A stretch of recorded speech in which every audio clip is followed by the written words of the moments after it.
Здравейте хора, аз съм Мистер Логика и това е клипче как да си направите къщичка.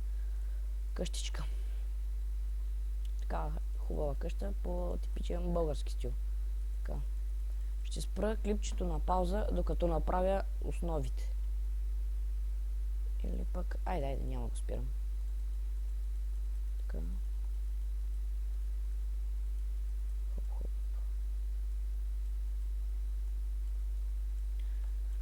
Значи тези основи ги правите на две купчета големина. Така. Ето така трябва да ви е. Така.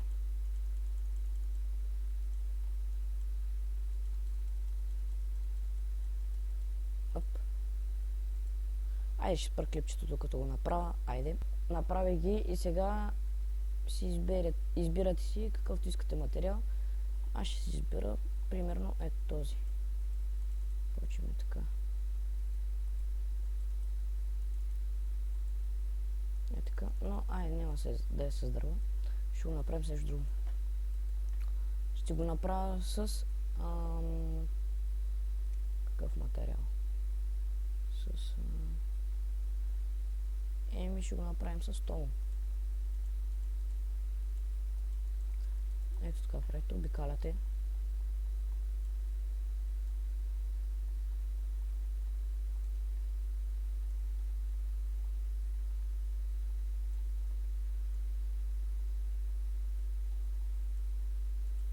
Ето. И после трилева нагоре с вълна. Ще стопирам пак. Ето, върнах се. Така, и ето как изглежда. За сега. Ето, така отвътре. Ето я. Почти е готова.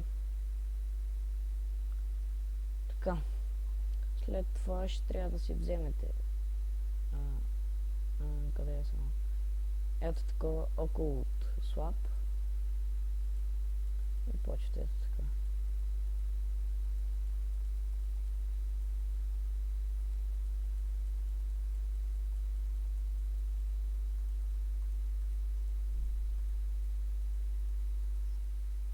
Извинете, ще стопирам, защото майка ми дойде и ще трябва да свърша една работа. Айде.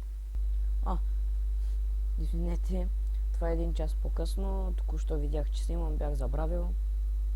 И така и си строех. Мислех, че записвам. Не, шегувам се. Забравих, че снимам и си играх. Така. После, като правите, нали, с къща. Добре, объркахме.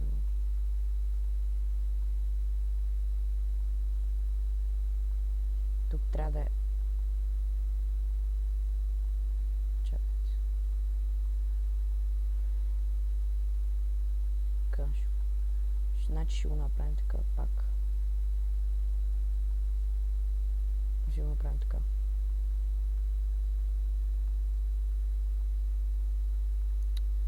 И след това на тези взимате и слагате ето така.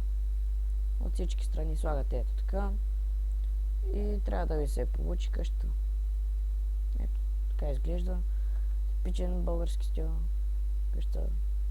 Може да го направите от тук да е с дърво. Ще е много по-готино. Ето така.